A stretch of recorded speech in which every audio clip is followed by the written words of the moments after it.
Мы находимся на территории предприятия «Зенит», где производится продукция под торговой маркой «Зенитка». Сзади меня расположен заготовительный участок, где происходит подготовка заготовок для металлообработки. Вот чтобы мы могли понять, почему изделие стоит столько, сколько оно стоит, хорошо бы посмотреть, из чего оно делается. Вот заготовка для детали B13. Она весит у нас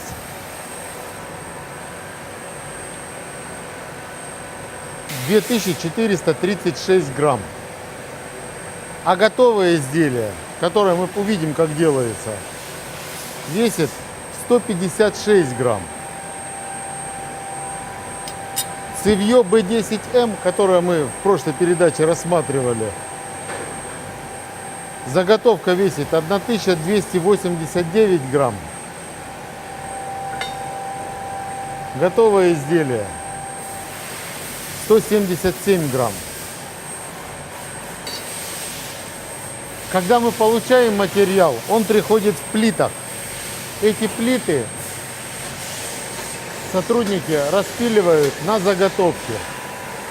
Каждый точно выставляет свою пилу, и на выходе мы имеем заготовка, которая в дальнейшем идет на металлообработку.